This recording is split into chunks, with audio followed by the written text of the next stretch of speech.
Hey,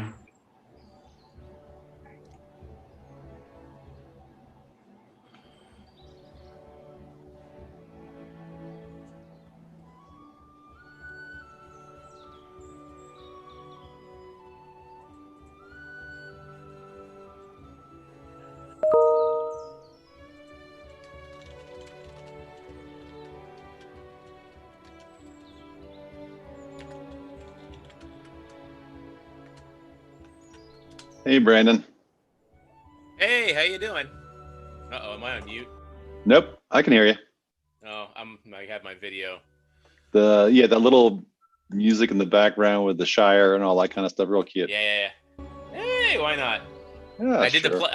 I did the planets last week, so I didn't want to repeat myself. And we are live on YouTube at the same time, so I'm going to post that in the chat here momentarily for everybody. So if you can't hang on, and you just want to catch it on YouTube or catch it on YouTube later, you're more than welcome to. Let me.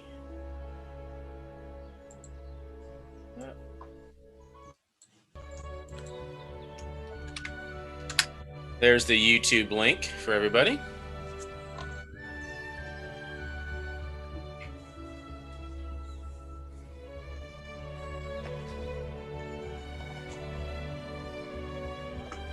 Alright. Let's go ahead and bring that down. And I'm going to stop my share. And we'll just kind of hang out here for a few minutes. And although there is a Rohan music and ambiance. All right, maybe we'll do that one for next time. That'll be a good one for the invitational right before we kick the invitational off. Get everybody in that warfighting spirit. There you go. And I also just threw up a link, which is a document that talks about like best practices with Nessus type thing. Perfect. And there is a ton of YouTube videos out there as well, as I'm sure you know. Oh yeah. I gotta fix my background. I got the wrong background up here. There we go. That's much better.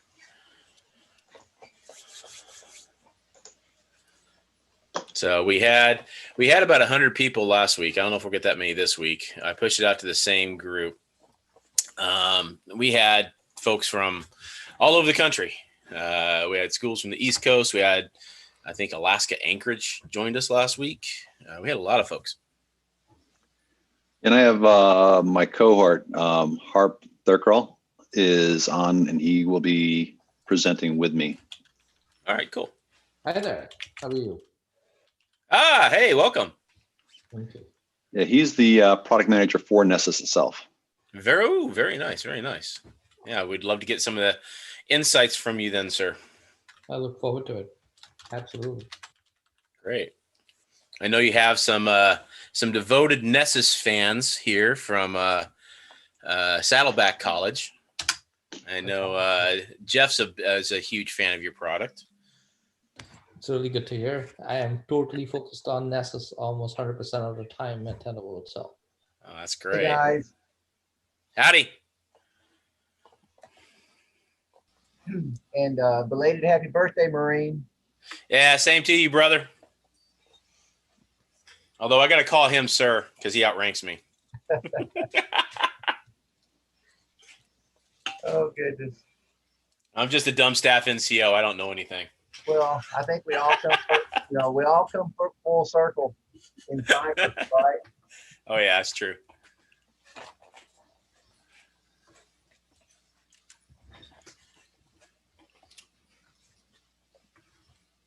While we've got just a minute, I want to pitch something out there, Brandon. I'm actually looking at the 16 different sectors of critical infrastructure,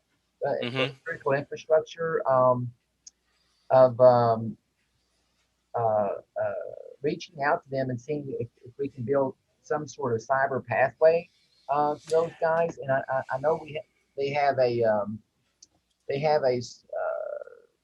it's a CISA, CISA. Yeah. and I don't know, but maybe I can pick your brain later from that. Yeah, let's save that for another time. But we have just a couple of minutes here. We'll have some time after the presentation and demonstration by Tenable. Maybe we can chat about it then, Jeff. Sure.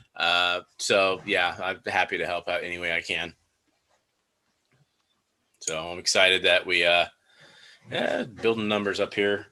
And let me pull up the YouTube because I can track joins there as well. So I only got a handful of people watching. So that's the interesting thing about YouTube live stream. It is about 15 to 20 seconds lag. So as I'm sitting here talking to the camera and watching myself in Zoom, I'm watching myself over on this screen in YouTube, and it's completely different. My heads are shaking different ways. It's kind of surreal. We got about a minute, and I told everybody we're going to promptly start at 10. So in preparation for that, I don't think I'm sharing my screen, am I? No, I'm not.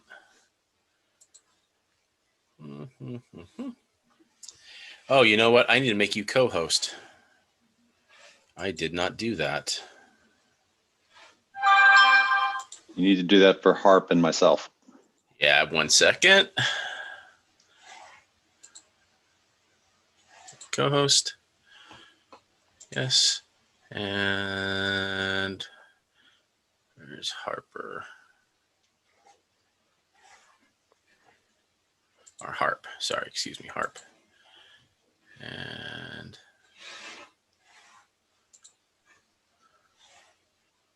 I have people joining here. It's hard to get.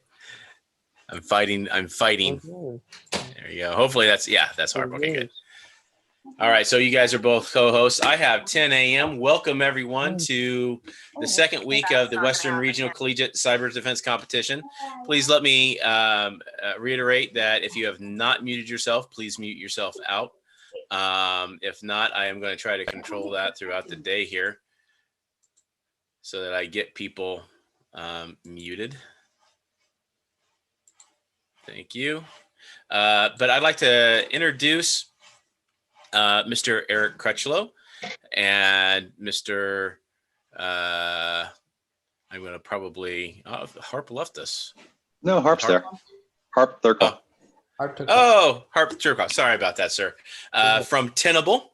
Harp is the program manager for the Nessus product line, and Eric is a senior engineer with Tenable. I'll let them introduce themselves and give a little bit more background about themselves. So I'm going to turn it over to you, gentlemen, and thank you for doing this for us today. Thank you very much, Brandon. Yeah, so my name is Eric Crutchlow. I'm senior product manager for several products over at Nessus or Tenable, and Harp is specifically the senior product manager for Nessus itself. We're going to help show you some tools that you can use when you do the red team, blue team CCDC, and also something that a lot of people at work use to just scan their home and see, what's going on with their kids and other things like that. If you're not familiar with Tenable, we've been around for about 20 years. We originally had Nessus as our first product. It was open source. If you're familiar with Kali, Linux, and all that kind of stuff, there's a version of it in there, but it's the last open source version, which I believe was like a version 4 or something like that, really old. So that's still open source. It's been updated and still maintained by a company that's OpenVAS, is what you may be familiar with. The way this tool works is very similar to like antivirus, except what it does is when it goes and looks at your system, instead of looking at signatures, we have something called plugins. Plugins are little snippets of code in a language that we call NASL. And it's like C, and it'll go in and it will check for different conditions to make sure. Somebody saying something there? Okay. So the plugins are basically little snippets of code that go out and check for various conditions to see if you have like heartbleed or certain ports open with certain versions that say, hey, listen, we know the CVE that's out there that says, hey, this is a vulnerability. And so the idea behind our stuff is basically, how do you go about figuring out what you've got in terms of assets? When you got your assets, what are they running? What operating system and things? And then what are the vulnerabilities and what should I be looking at? So we have customers around the world that use this on an ongoing basis to scan, all their networks to see what's going on. In the red team, blue team situation, when I run on the red team, one of the things I will do is run Nessus against you and look to see what do you have on your network. And then I will see if I can determine what kind of operating system. If I can log in, I can do that kind of a vulnerability scan. But by the time I've figured that much out, at least the discovery port portion of it, I will be able to go ahead and start coming after you. So think about what's going to happen when you start doing the red team, blue team stuff. When CCD starts, red team is going to go, and the first thing they're going to do is scan and find out what you've got on your system. You need to do the same thing. You can use Nmap, which is a great tool, and it will give you a nice laundry list of here are the IP addresses, here are the ports that are open. We're going to show you in how to use Nessus to do basically the same thing, but give you a nicer version of that information. So it'll do the discovery. You can see what your attack surface is.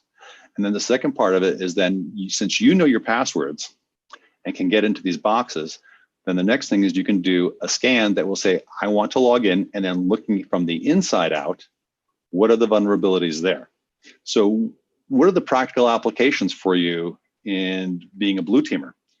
I can now see all the attack surfaces that are potentially out there and start protecting against it so that the red team can't come after me.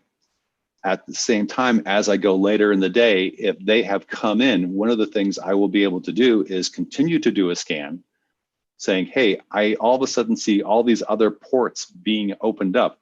They weren't on my first scan. How come these things are being opened up? And now maybe you've been able to look and find the command and control that the red team is potentially using, and you'll be able to now understand, where do I have to focus my attention to protect myself? So that's what we're trying to do. And even though I'm on the red team and I really, really want to do bad things to your boxes, I'm going to try and help you to make it harder for me to do that. And that's what we're going to do. So what I'm going to start off with first, I'm going to let Harp take over here in just a second.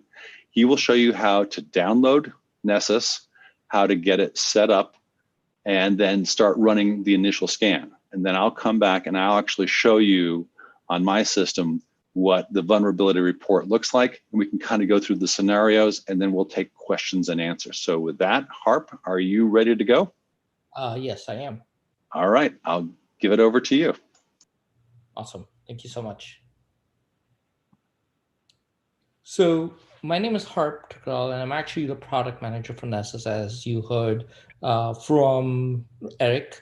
And what I do primarily is I focus on how do we make sure that Nessus continues evolving as new vulnerabilities come out, first of all, and secondly, in terms of features, what are the new techniques we want to incorporate in our product, and also get random feedback. So if you have any questions, you love Nessus, you hate Nessus, I'm the person to talk to.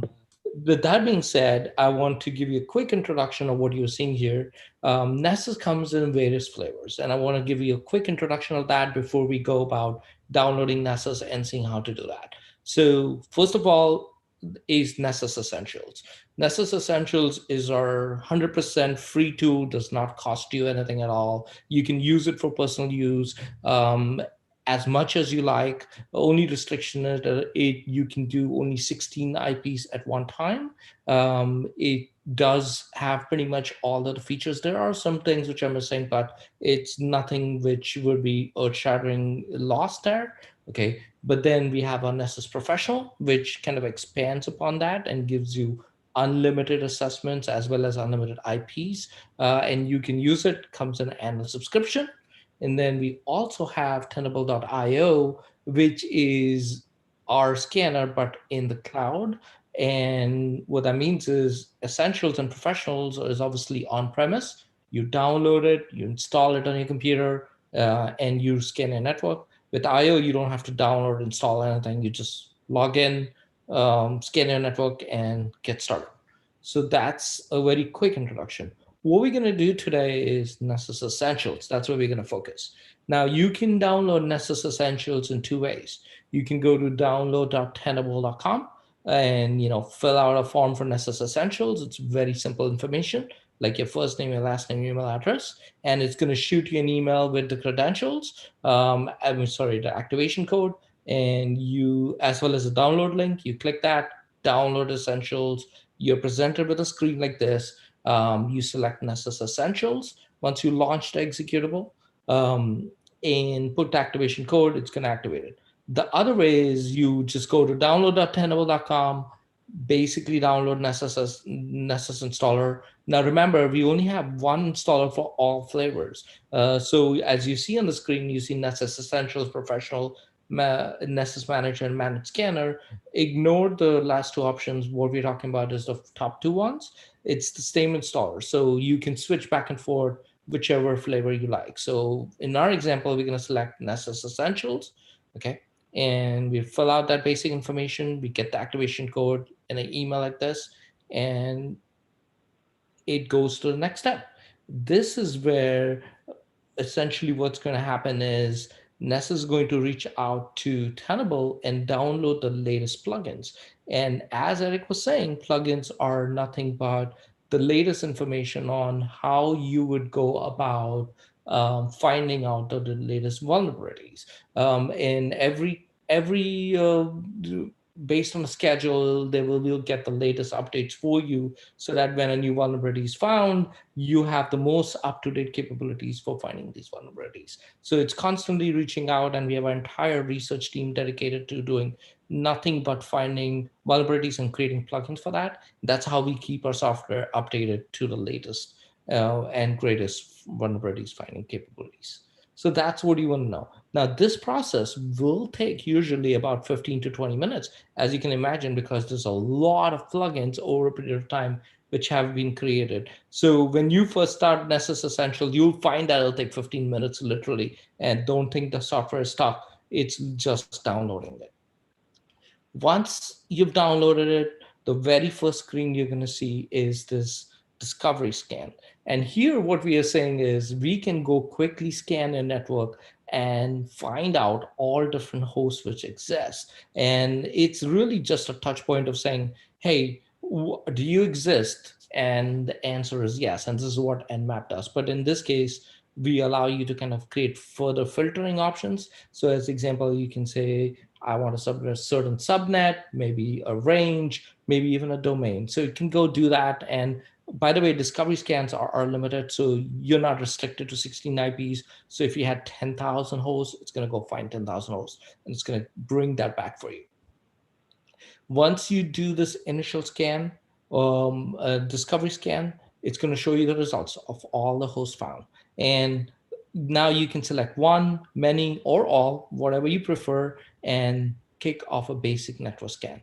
Now, remember, scans can be of two types. This is where we basically can actually go log in into that host as if I was an actual user using credentials, and then figure out what operating system is there, what are the different parameters of that operating system, and select appropriate intelligent plugins to execute on that endpoint or that host to find vulnerabilities. That's the secret sauce of Nessus. We actually use credential scans to actually go do it. Now, as you can imagine, this might take a few minutes to do on every host, especially if you have a large number of hosts. But it does a very good job of finding all vulnerabilities by actually logging in as a user, running certain plugins based on intelligence, and getting vulnerabilities out. So in our example, what we're going to do is we're going to select 3 hosts here, and we're going to hit run scan. And once you do that, this is where Nessus is going to go do the scans on these 3 endpoints, bring that data back in terms of ones, and show you the results. Now, all of this obviously I've just walk you through using slides, doesn't mean I'm not going to actually show you things. So for this, I'm going to hand it back over to Eric, who's going to actually show you the results of what we just ran here. Thank you, Harp. Let's get into the fun stuff. So let me share my screen. And this is my version of Nessus Essentials.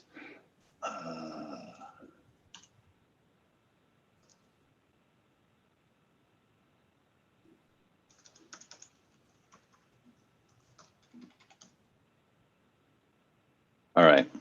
So what you saw before with those screens and pop-ups, that was something that you would see on the very first time you were brought into it. What we try and do with Essentials is make it very easy for you to run a discovery scan and run the first time through.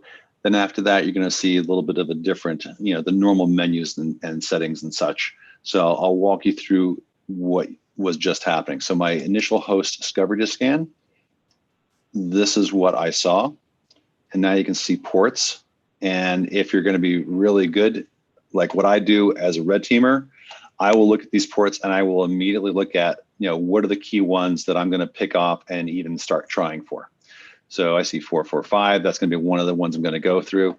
I'll give you a quick tip right now. If you see 3389, that port's open. You should look up why that's important and why somebody might use something called eternal blue against you.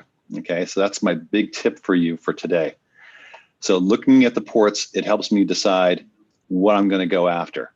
Now, you should think about what ports are important if you were trying to hack it too. So for example, I'm not seeing any ports here like port 80 or 443. I'm seeing some other stuff. I'd still go look at it from a web browser possibly. But this gives you an idea of what you've got sitting there. So like we said before, this is not limited to the 16 IP addresses. It's just a host discovery scan. But now once I determine the ones that I do want to go after, that's where I will go look and do a different one. And I have some already set up here, but let me go show you what that process looks like. When we do a new scan, what you can do is the host discovery, which we've already done, that you get stepped through at the very beginning of this. You can do what we call a basic, an advanced scan, advanced dynamic. I'll go through these in a moment. There's a few here that are, you can't do compliance scans, but there's no need for you to do that in this sense. So if you were going to run a scan, so you can say like, hey, credit card stuff is being done right, like my network is set up properly and it's secure. We have these kinds of setup that will automatically do these kinds of scans for you, but there's no need in here. What you really want to focus on is what I would say the basic and the advanced. The malware scan is not bad either. I'll show you some tricks with that maybe a little later. But let's go in the advanced scan. I think that's probably where I would start off first. This is what a scan looks like. It just says, hey, give me a name, brief description. I'll just throw anything in there. You can have folders, so you can create different folders of it, and then targets. So targets, you can do like 192.168.0.0/24. So give me the entire IP range of that if I want to make that my targets.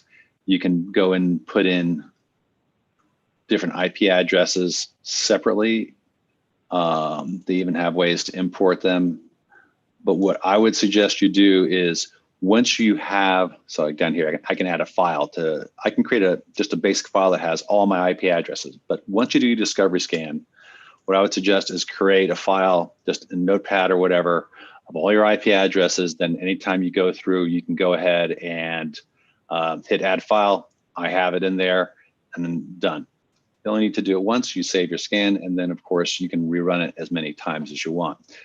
We have scheduling and notifications here. I think for something like CCDC, ignore that. You don't need to worry about it. The discovery part here is just telling you how it's going to do some discovery stuff. You've already done your discovery. We know what's going on. Don't need to worry about this too much. The port enumeration, you can get a little specific here about the kinds of things you want to do. The way it's set up is the way I would use it. The SYN is the best type of way of detecting what ports are really open and closed. But I put in the chat a link to a document from our professional services that can give you some more interesting stuff about that. Type of assessments, don't worry about this stuff at this point. The reports and things I would not worry about. What you want to look at is, first of all, make sure you got your basic stuff set together. What are the targets?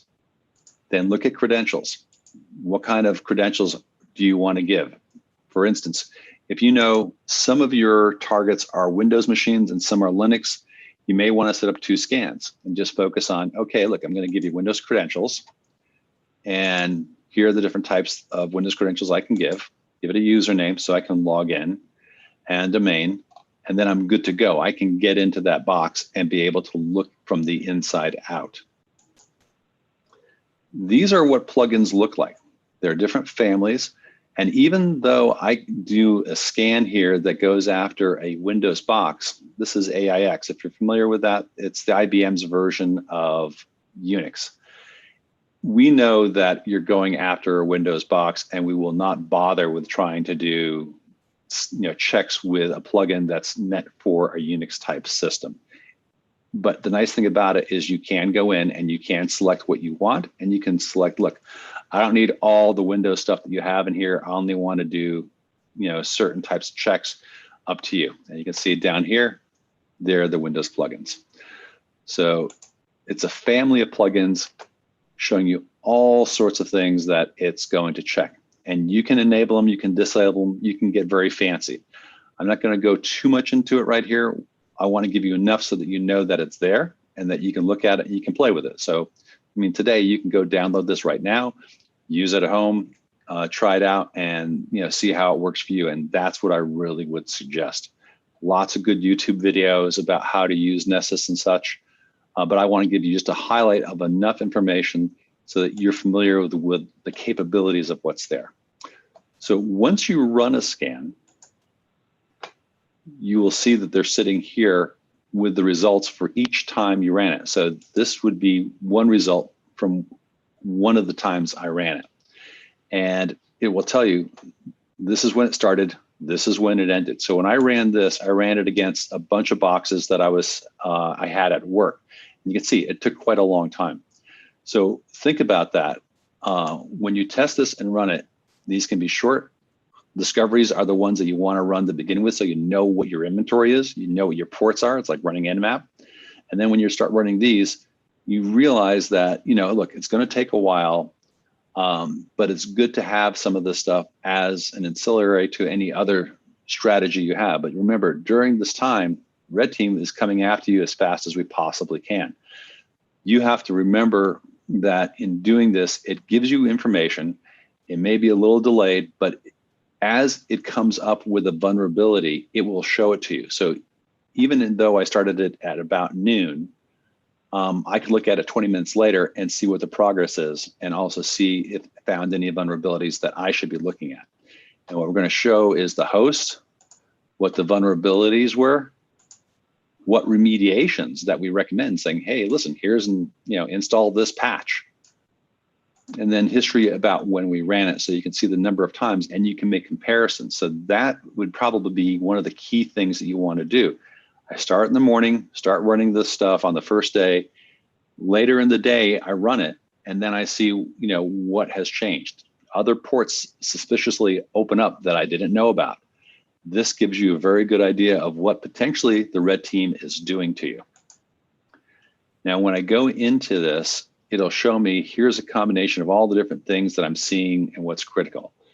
When you use this in the real world, or even when you're blue teaming, you want to know what are the key ones that I need to focus on. So if we say it's critical, the red stuff, that is what you want to go focus on, and that will be at the top. And you can sort by severity, do whatever you want. But remember, some of the stuff we say is, hey, listen, this is just informational. It's not the most important thing.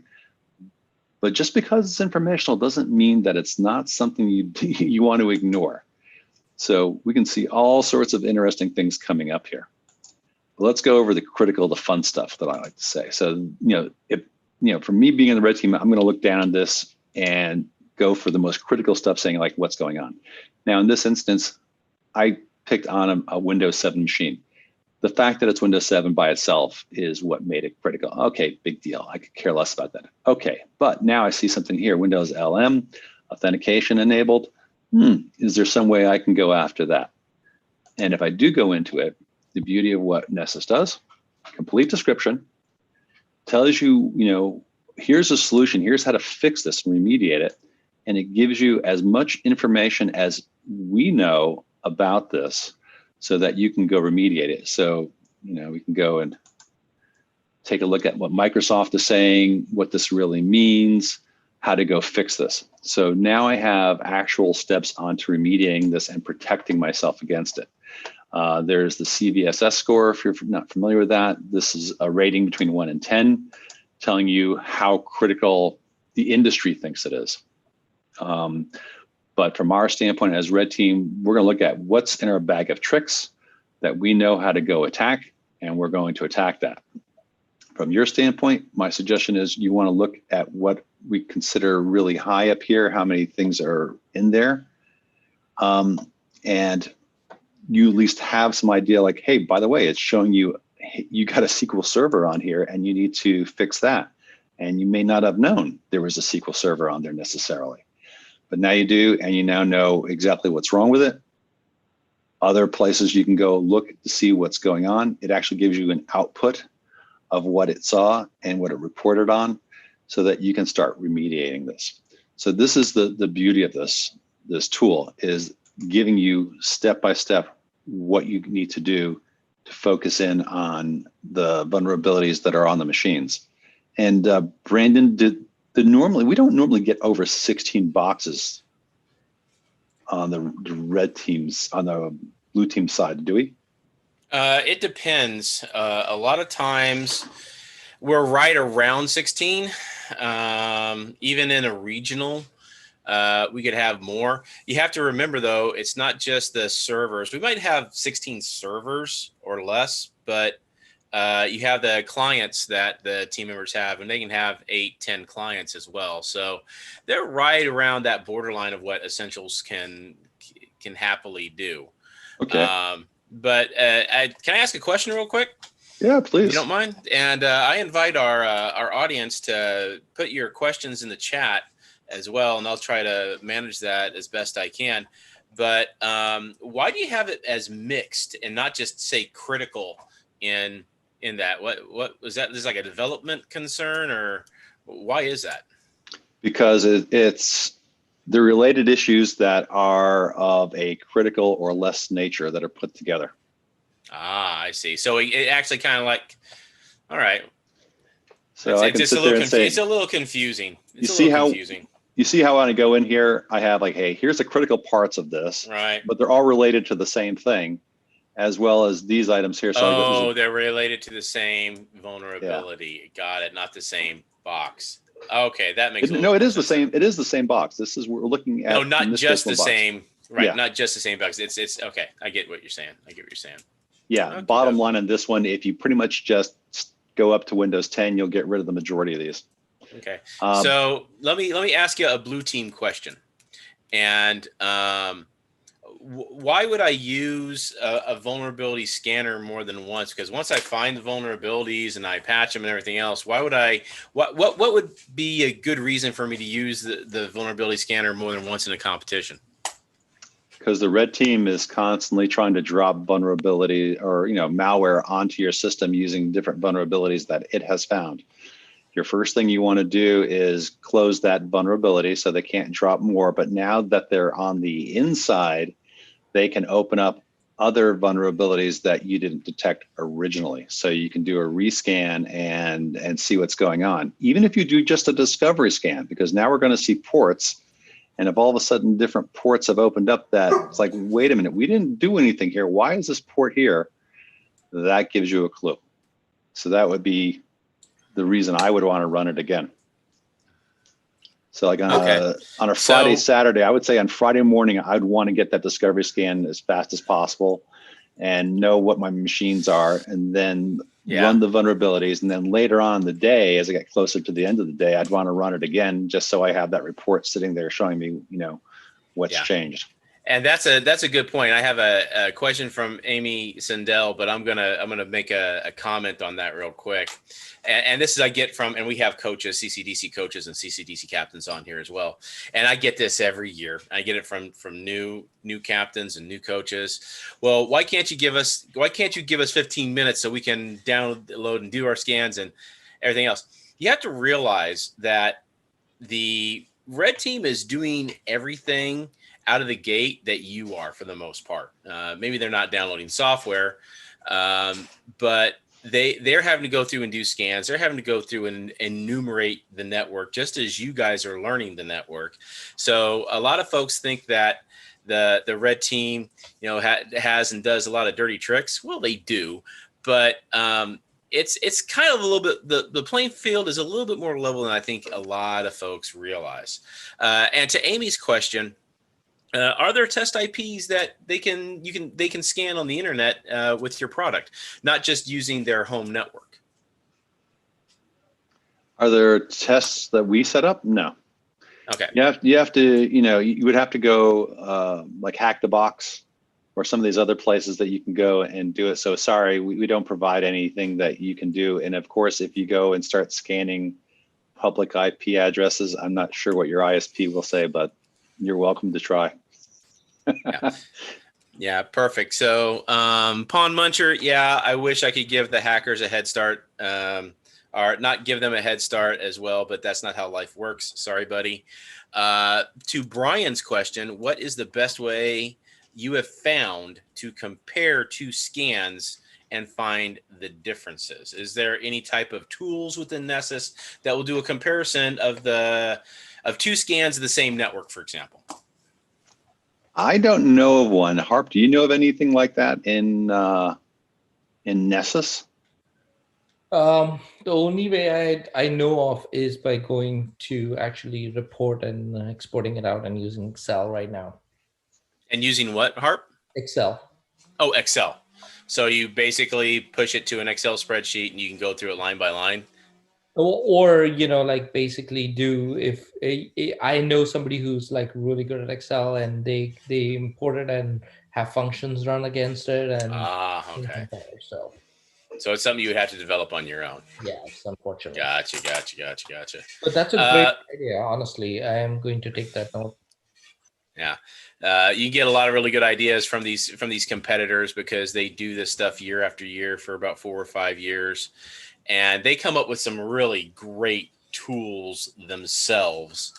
So if you guys also have any comments or suggestions for our friends here at Tenable, they'll take it back to their product people, their product development house, and might run with it. So we appreciate that too. So a question from Dr. Barnett: is there a way to cause the Nexus scan to return the wrong OS, basically fool Nessus? So is there any way that how can we game your product? You can't. In brief. Okay, no, you can't? You can't. Number one, you can't. No. I'll be very honest. When it comes to doing a discovery scan where I cannot log in, we are looking at various attributes, and just like Nmap does, and taking a best guess. So it's very critical, since you do know your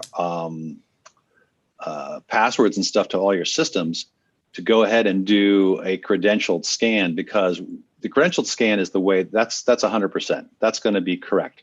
But when you're looking at the outside looking in, you're looking at a black box, and we have to take a best guess based on ports, based on probes that we do to those ports, and seeing what they return. But I mean, you can run an Apache server on Windows, and you can still wind up getting false information. So can you game the system from? I'll tell you real quickly from the red team. We don't solely rely on this, and we will do things that we will figure you out very quickly. But at the same time, there are other methods for you to try and game your own system so that the red team has a hard time figuring it out. But remember, we're at the starting line at the same time you are. You have to be very, very fast in doing it. But the hint I'll give you is something close to like doing a honeypot. Yeah, and that's kind of what I think Pond Muncher was referring to is, can you set bogus banners? Yeah, you can set bogus banners, but that's not going to prevent back-end vulnerabilities to your database system, for example. It's not going to stop the fingerprinting of an operating system like that. No, well, it disguise your your web system to fool it to think it's Apache instead of it being IIS. Yeah, that it can do that, but they'll still figure it out in the long run. So, is there a public repository that Nessus has that contains a comprehensive list of critical vulnerabilities that the scanner checks for? I believe so. Harp, do you know where that is on our website? There's a place for that. I know there is, but I just can't If you remember. can find a URL for that, I'll put it in the chat, or please put it in the chat, I should Yep. say. I'll find it for you in a minute here. Okay, not a problem. We'll keep going. And by the way, just to let you know, the plugins that we give you, Nessus Essentials basically has the exact same plugins as Nessus Pro, with the exception of those compliance scan ones. So you're not hamstringed. And the one other thing is, let's say we have more than 16 IP addresses that you really want to do a vulnerability check on. I'm not going to sit here and say, look, if you install it on 2 different systems, you basically have 32 IP addresses you can scan. Right. Just make sure you use a different license key, please. And don't mention my name. Just mention Harp's name when you do that. Yeah, and that was one thing that we had a little bit of an issue with last year. So one of the things that we took into consideration from a administrative place, we're looking at giving out 2 email addresses for each team this year, for both the qualifier and the regional that they can use for proprietary downloads like Nessus Essentials. Nessus is also a sponsor of WRCCDC. Thank you very much. Yay, bravo. We have another question. What impact would opening all ports temporarily have on the speed of the red team's Nessus scan and then close them later? First off, my opinion, that's a bad idea. I don't know why you would want to open all your ports. Second, here's a little bit of a hint. The red team, although they use vulnerability scanners, they typically do not rely on vulnerability scanners right out of the gate. They go and they have scripts that they go and they check for common vulnerabilities. They have scripts that will check for common attacks against Windows, Linux hosts like Open SMB, Open NFS, common passwords, basic passwords that the black team puts in there all the time, like change me or root or Cisco, etc. And they also have payloads that they use with Metasploitable or with Metasploit for the common Windows. I'm blanking on the name now. Help me. The one you mentioned it earlier today. What, the 3389, like RDP and that kind of stuff? Yeah. So they have scripts that check for those automatically, and if it detects it, Metasploit has a detector for a lot of these vulnerabilities. If it pops that detection, it immediately throws a payload at it, and if the payload comes back, bam, they have a shell on your system. So for giving a little bit of secret sauce here for the red team, they have these scripts that they run immediately right out of the gate. So no matter what you do, no matter what you try, no matter how much time you need, they're probably going to get onto your system anyway. And remember, the collegiate cyber defense competition is not it's evolved, right? It's not a red team, blue team type of competition anymore, although we kept those names. It's an incident response competition at its core. So you need to go into the competitions understanding or believing that your system has already been compromised. Your systems have already been compromised. And then What do you do to weed the red team out? What are the practices to kick them out, and more importantly, keep them out? So there's your tip of the day from a CCDC director. I'll give you one other tip along that lines. Please do not tell the red team to not come after you. We are supposed to go after everybody equally. Yeah. But I promise you, if a message gets to us in some way, shape, or form, or you text us and saying, "Hey, listen, please leave us alone," or put a banner up like that, it's like putting red in front of a bull. We just kind of go after you just for that reason. So, and don't say like, "Yeah, we know you're red team, we love you," and all that kind of, just be neutral, be like instant response. Yeah. And do not incite the red team in any way. Yeah, but on the same note, if red team starts to beat up on one blue team in particular a little bit too hard and it gets to my attention, I really come down on the red team. I really do, and we take that into scoring as well. So it's supposed to be equal. Shame on you, Eric. Yep. No, it's supposed to be equal across the thing. The only thing that as the day evolves, obviously certain teams are better at remediating than others.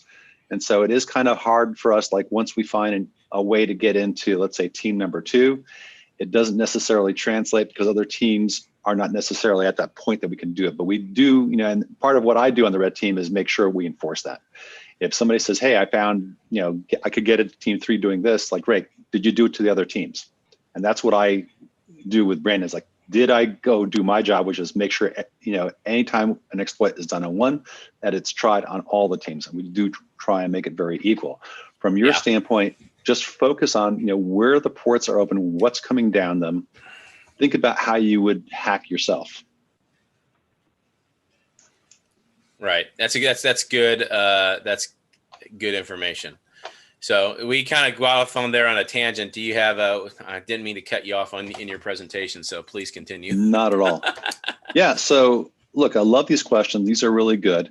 The key to what we do and we focus on, and I'll tell you, I'm not necessarily in agreement with my company sometimes, and I talk to them about it, is our focus is to give you the information, what this vulnerability is about, and how to remediate it. Most of the times, what we're focusing on, 99% of the time, is how to patch it. The problem in real life that you will always find is that that's not always possible. You have to have a window when you can go ahead and do any kind of servicing because these are production systems. The red team knows that you have to live by certain SLAs, that you have services that you must keep up and make sure that they're working. And it's the orange team that's checking that, Brandon, is that correct? It's a combination orange team and then automated operations team, black team scoring. So what the orange team is there to do is to keep everybody honest. They came out of the issue with blue teams being able to kind of game the automated scoring system a lot of times. And they check functionality of a system. For example, the black team, the scoring engine, is good at checking a static web page. It's good at checking an SSH login. It's good at checking if a FTP site is up. It's good at checking to see if a DNS request returns an A record. It's good at simple stuff, right? The orange team is there to give additional points to do a completed transaction against an e-commerce system, do a completed file upload to an FTP server, to log into an SSH system and then be able to transfer a file or go and do some sort of task after you are logged in to check actual authorization, not just authentication of a system. That's what the orange team is there to do, to keep the blue teams honest.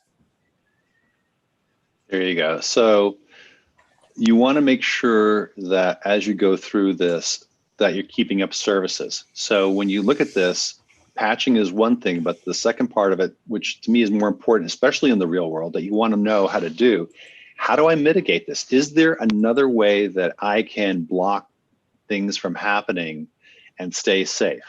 And in the world of where you have to do patching and such like that, they're always going to ask, is there another way to do this? Because if I have to reboot the box, I really don't want to do it. I have some old code right, on there that, boy, if it has to be rebooted, I got to be really careful. I got to check X, Y, Z.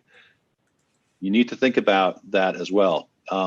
That's why we give you as much information as we have, that you can go and look at what's going on. In some cases, the only way to do this is to patch, but you want to keep in your mind and think, how do I mitigate this in other ways? There was a very successful team several years back that won nationals because they took a Cisco voice over IP phone and it had one-to-one NAT, and somebody turned it into a firewall. And basically they had one person on their team. All they did is watch all that traffic going through the NAT, and they kept on kicking out the red team. It was a brilliant way of looking at it. I don't know that Brandon would give you a setup similar to that would make it that easy, but you have to be creative sometimes. You do have firewalls on these systems in many cases. If you can use them, use them. But also remember, we're constantly looking for stuff like, are you running Nessus and things like that? So we'll be very, very interested in what you do and how you install it. And so in your settings, remember, you can go in and change how things work here. We default on port 8834. Maybe you want to look at, and how do you go about changing that? Maybe I can run it on a different port. That way I can kind of obfuscate myself that I'm running it. So these are the kind of things you want to think about. How do I mitigate? If I have to patch, I have to patch. But if I have to reboot, am I going to hit an SLA, which is going to knock me off points? And in some cases, it's worth taking the point hit, and sometimes not. And you're going to have to make that decision. All right, with that, any other questions coming up so far, Brandon, that you want to throw at us? Just wanted to say thanks to you three for spending your time with us today. No other questions thus far that I see. I'll entertain any questions in chat, though, if you guys have them. Harp, did you find that URL? Yeah, he posted it in chat. Yeah, I did. Oh, yeah, awesome. He posted it in chat. So let me just show you. So I actually have a question, and I might spark some interest here. Where do you guys develop your plugins from? Do you get everything from the National Vulnerability Database from NIST and take it from there, or? We have an entire research team that takes it in from everywhere, including doing our own original research. So, for example, interesting. On Patch Tuesday, we have this term, Hacker Wednesday, right? So everybody's reverse engineering it. Within 24 hours, we generally have every patch that went into Patch Tuesday in as a plugin, looking for that, as well as variations of it. I think last year we had over 100 0 days that we reported on. Oh wow! Which is by far in our field for among our competitors, we were definitely the leading of the team. So we definitely go out and figure out stuff on our own, and have a bunch of our own hackers that go out looking for that stuff. So in the real world, I talked to some of our guys at CrowdStrike and other companies, and they were saying they'll see Patch Tuesday stuff hitting the real world in about 2 weeks. There's about that much delay. So a week to 2 weeks is what they start seeing. Now, the people that are, of course, nation states and stuff, they'll be much faster at it. But we try and get it out within 24 hours. You then can go and figure out what vulnerabilities you have, and then either patch, or in some cases, we find the 0 days and like, hey, we know it's here. Then you got to figure out how to protect yourself without a patch. I see. So that's good information to have right there. That you must have a pretty large scale development team that has to work on that then, because that seems like it's a Herculean undertaking every couple of weeks. Yeah, Harp, but how much do we have? It's all in Ireland, right? It's like over 100 people, I think, in our research department. It's more than 100 people, and they are really spread around, if you ask me, but the core of it is in Ireland. That's correct. I see. And that's only the research team. So these are people who are just focused on creating plugins, and that's all they do. And then we have a separate data science team as well, who is like actively looking at these and creating variations out of that, as well as actively mining data to see what other variations are possible in the future. So there is a very concentrated effort on mining vulnerabilities and really creating solutions or plugins for them, so that Nessus itself is strongly capable. The best example I can tell you is, so if you were to go, Eric, to tenable.com/plugins/Nessus, it will tell you of what type of work is there. So sorry, plugins, tenable.com/plugins/Nessus. Yeah, Is this what you're looking for? yep. So Nessus/families. that kind of gives you an idea of what the various categories or families we have, So if you take an example of AIX local security checks, there's about 11,377 different vulnerabilities just in that section, to give you an idea. So you can imagine the amount of time somebody spent on researching AIX to get to that. It's every single one of this is touched by a researcher, verified it is actual one, and we read through it, we see how do we fix it, we collaborate all the data together, create a plugin, and make it available for you. So this is ongoing constants. On an average basis, we add at least, and correct me if I'm wrong there, close to 30,000 plugins every single year. Wow. Yep. That should That's give a you lot. an idea of what So let me ask you a question related to that, Harp. Yeah. When do you drop plugins? Like, for example, XP is no longer supported. Yeah. Neither is, old Windows 2000. Do you still have plugins for those operating systems? Absolutely. Because guess what? If we were to remove those, guess what's going to happen? Somebody running with XP is certainly not going to be found, and we don't want that. So yes, we still have those old plugins available in Nessus, and we actually scan it because those are the ones which we really want to make sure it's some odd box sitting in an environment running Windows XP. That's a big,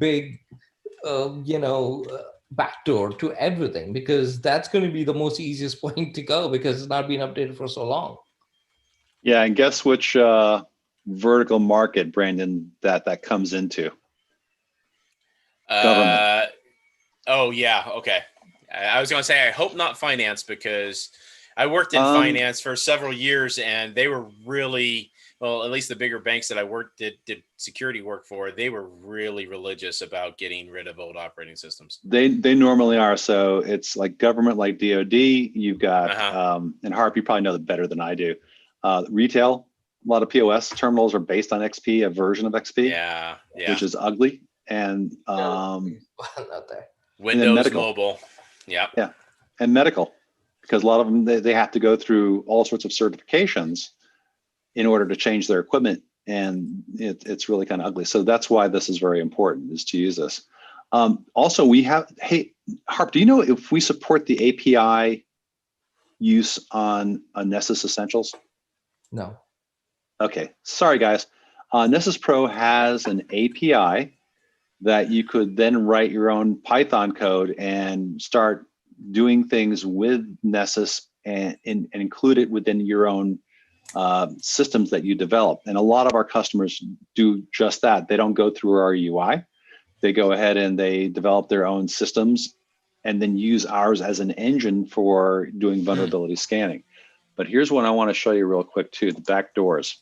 So when we talk about, here's a strategy that maybe you want to look at. In the morning, you do your discovery, you do your initial vulnerabilities. Then what you do is you maybe look at a new scan and saying, hey, I want to do a malware scan.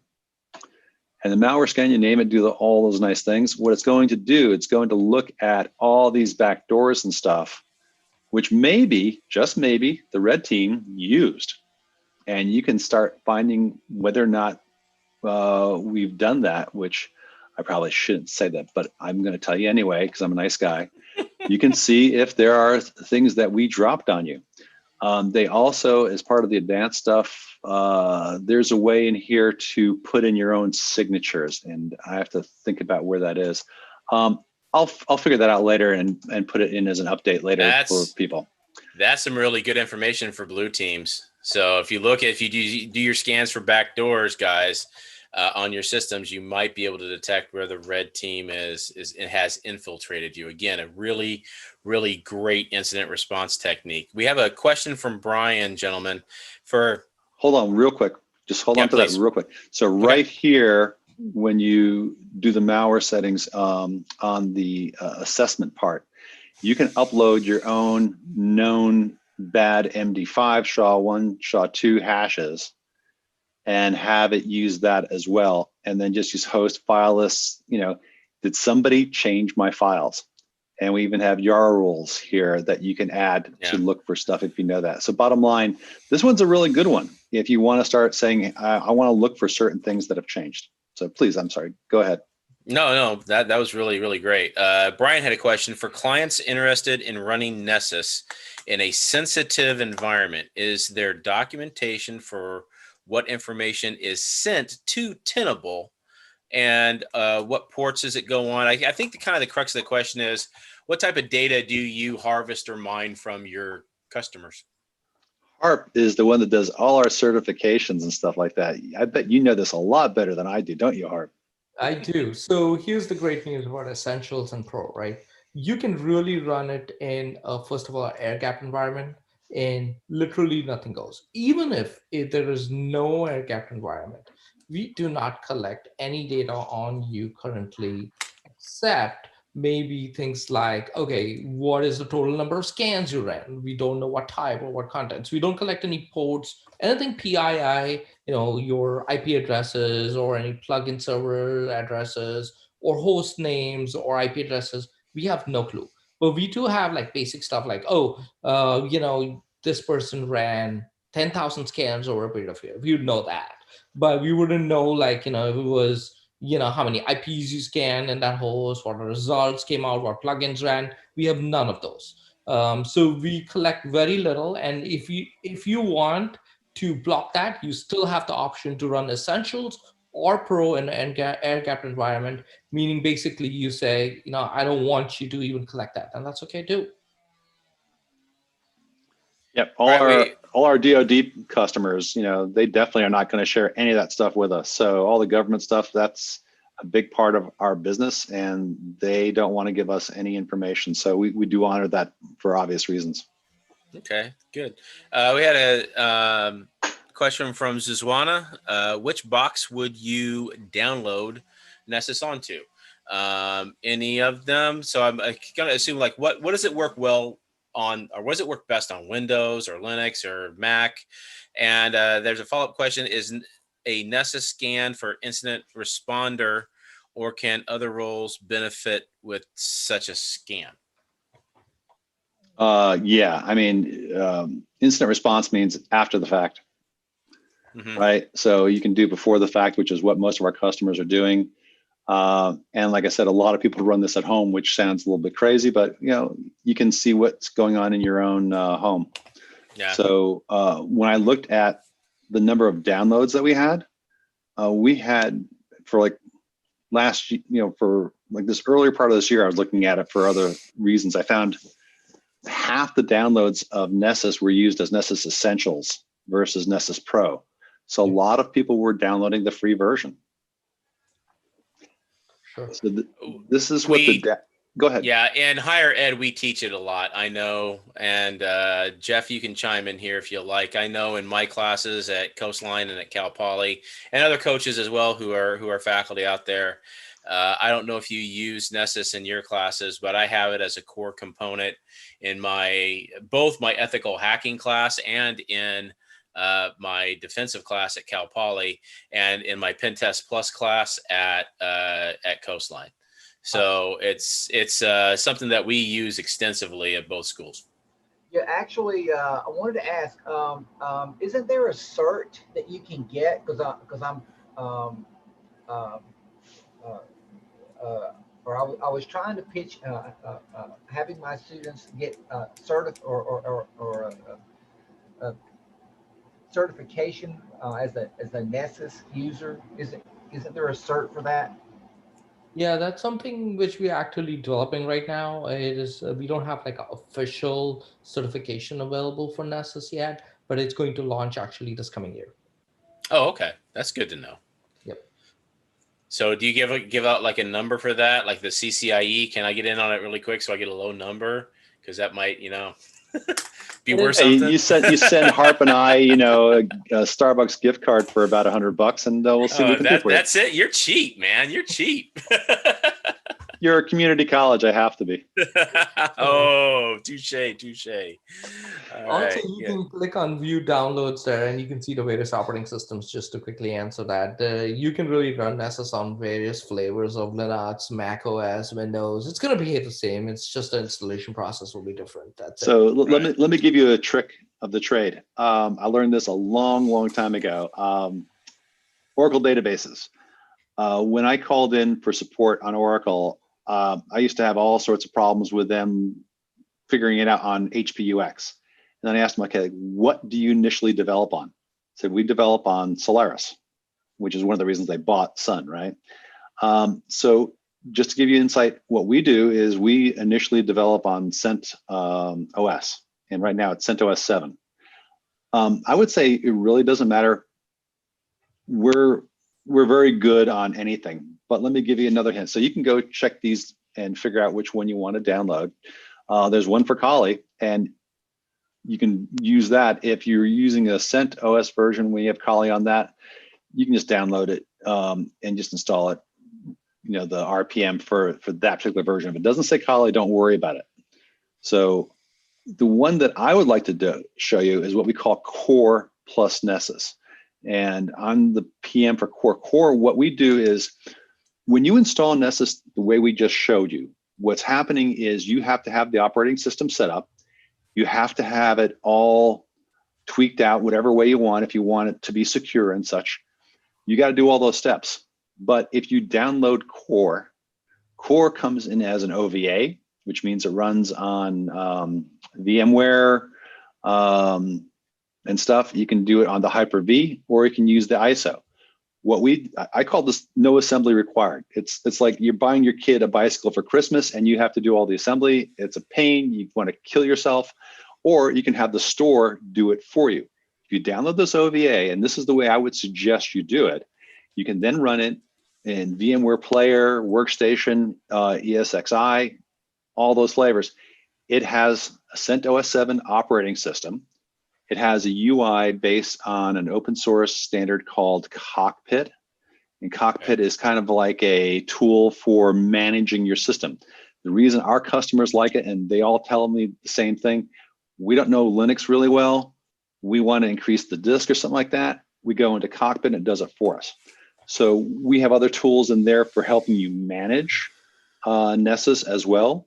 But if you download this is going to be the easiest way, I think, to run it, and you'll be fine. Now, the only thing is, Brandon, when the students come in to CCDC, do they have access to potentially VMware, or is this like, I'm not going to tell you, you have to figure it out? Yeah.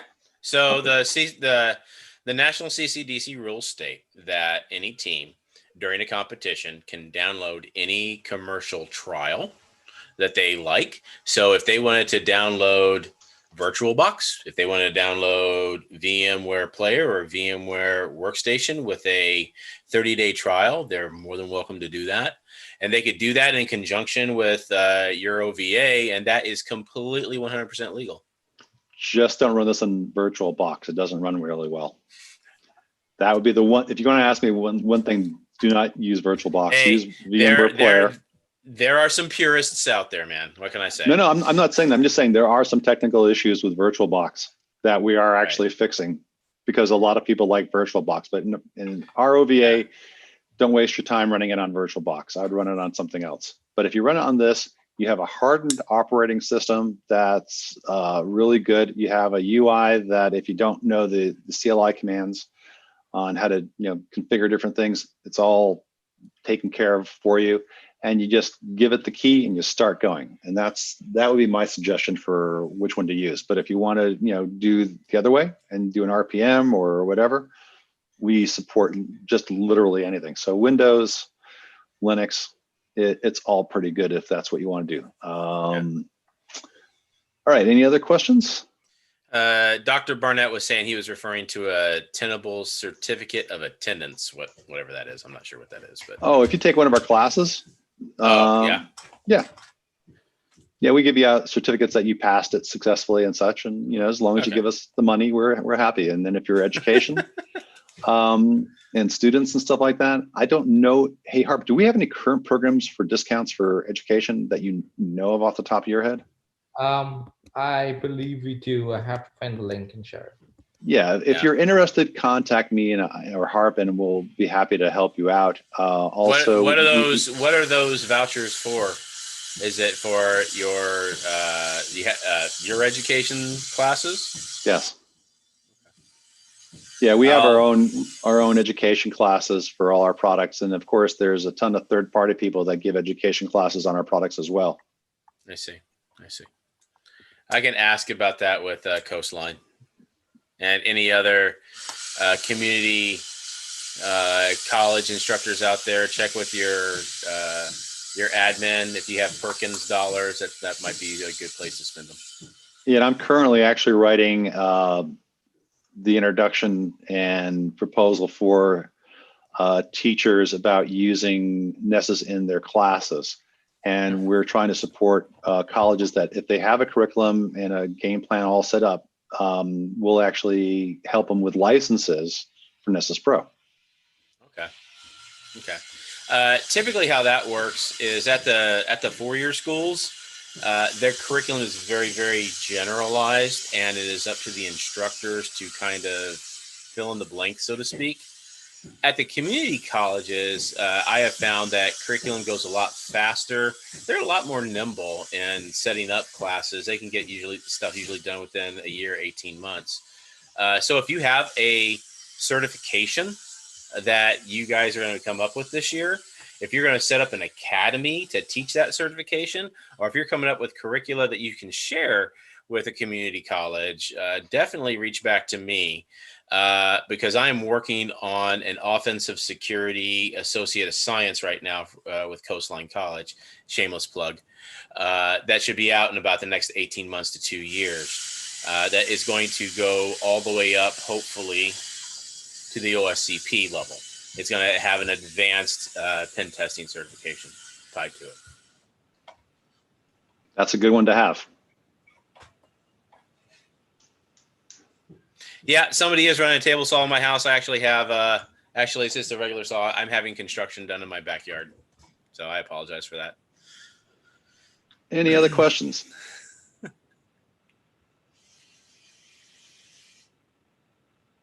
All right. So is that all you got today, Eric? And that's all I got today. Is there a good email address you want to use, Brandon, for any questions after the fact?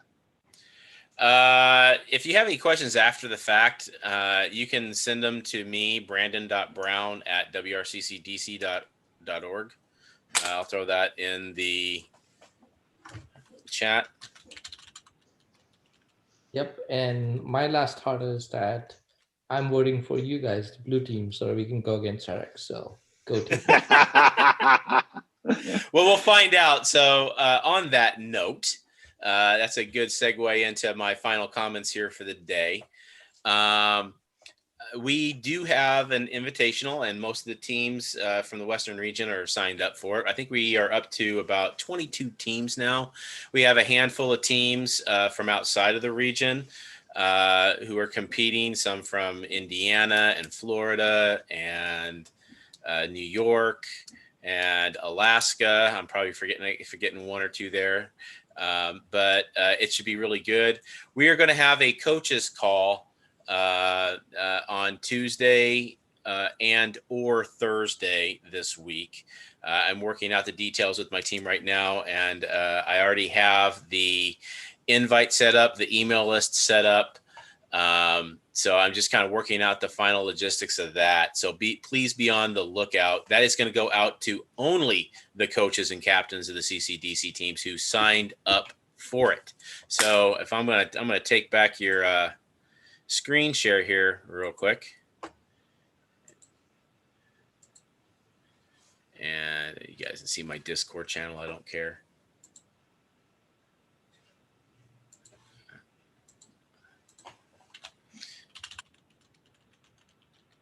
So just for those who maybe have not had their team sign up for the Invitational, and I've been contacted by a few community colleges in the Southern California area. If you go to WRCCDC.org and then click on participate, excuse me, I always do this, click on season. Click on season and then 2021, you can find the invitational registration here. Okay, so this is how you would sign up for our invitational. On a side note, and this will be one of the topics that I talk to all teams on Tuesday and or Thursday. If you go to, I always got to Google their thing, National CCDC. If you go to the national organization, all right, nationalccdc.org, you must register your team through nationals. You just can't register through Western anymore. Or if you're listening from another region through Mid-Atlantic or Northeastern or whatever region that you're in, you've got to go to the national organization and register. Okay. Now, other regions may have you register with their region as well. But you basically download their packet that they have, you fill it out, and you send it back to nationals, and they send it to the regional directors for registration purposes. The deadline for our region is January 30th. January 30th. It may be different for your region if you're in a different region and listening today. So please check with your regional director. There is a cutoff, and it is different for each region, to register any of your sites. Like if you have a public GitHub, or if you have a public website where you keep all your tools that you're going to use, that you develop, you have to register that with us by, I believe it is December the 1st. So get that done. I'm sorry, no, January 1st. So please get that done ASAP. You need to have that registered with us by January 1st, because our qualifier is the first week in February. It has to be done at least 30 days in advance. So with that, please do your paperwork, get registered, get ready to play. Next week is the invitational. And if you've registered, you'll be hearing from me in the next day or so with that team Zoom link, and we'll talk then. So I want to thank Eric and Harp for working with us today. I greatly appreciate it. I am trying to, I cannot find my Zoom link to save my life. There it is. Stop share. Hold on. We have a couple of, all right. There was one other question that I had. For WRCCDC, it's free this year. There is no team registration. So, hey, you got nothing to lose. Register. Come play. Have fun. So that's going to do it for us today. Thank you for the attending the training this week and last week if you were there. And thanks, Eric. Thanks, Harp. And we'll see y'all later. Thank you. Bye-bye. Bye now.